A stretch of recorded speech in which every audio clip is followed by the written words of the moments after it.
Бүгінгі тақырыбымыз жүрек аускультациясы. Жүрек аускультациясы бұл жаңағы жүрек қақпақшаларында пайда болған дыбыстарды, патологиялық шуылдарды есту үшін жаңағы қолданылады. Жүрек аускультациясында біз естиміз 4 қақпақшаның жұмысын. Бірінші екі жармалы қақпақша, екінші қолқа қақпақшасы, үшінші өкпе артериясы қақпақшасы, төртінші жаңағы 3 жармалы қақпақша. Міне осы 4 жаңа қақпақшаның жұмысын біз аускультация әдісі арқылы жаңағы тыңдаймыз. Осы қақпақшаларда пайда болған дыбыстарды. Біздің ең бірінші тыңдайтын жаңағы 5 нүкте болады аускультацияда. Фонендоскоп қоятын 5 нүкте. Әр нүкте жүректің белгілі бір қақпақшасын тыңдауға бізге көмектеседі. Яғни бірінші нүкте ол орналасқан жаңағы жүрек ұшы түрткісіне сәйкес келеді.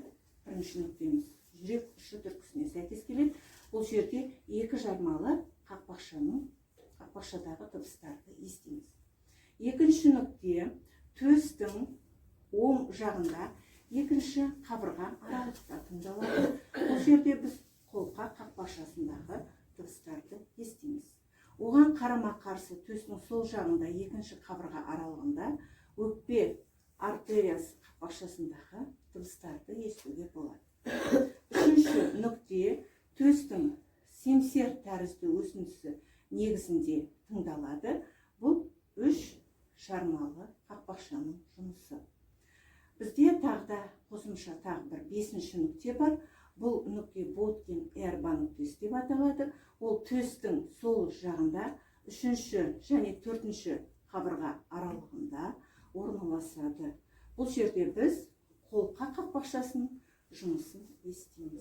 Яғни қолқа қақпақшасындағы дыбыстарды 2 нүктеде естиді екенбіз. 2-ші және 5-ші нүктеде. Бұл жерлерде қандай дыбыстарды естуге болады? Қалыпты жағдайда жүректегі 2 тонды, бірінші, екінші тонды естиміз. Бірінші тон өте жақсы естіледі жүрек бірінші нүктеде, яғни ал екінші тон жақсы естіледі қолқа және өкпе артериясы қақпақшаларының үстінде жақсы естіледі. Бірінші тон систола фазасында пайда болады жүректің, сондықтан оны біз систолалық деп атаймыз. Екінші тон пайда болады диастола фазасында, сондықтан оны біз диастолалық деп атаймыз. Патологиялық жағдайда жүректе әртүрлі шуылдар пайда болады. Систолалық шуылдар, диастолалық шуылдар. Және ол шуылдар органикалық шуылдар деп бөлінеді.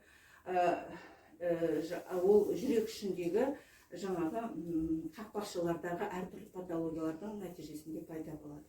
Функционалдық шуылдар деп аталады. Ол жаңағы ағзадағы басқа аурулардың жаңағы нәтижесінде жүректе пайда болатын шуылдарды біз айтамыз. Ішкі және сыртқы жаңағы шуылдар деген болады жүректе. Ол жүрек аймағында пайда болса ішкі, жүрек сыртында, яғни жүрек қабында пайда болатын болса, оны біз жаңағы жүрек сыртындағы шуылдар деп атаймыз.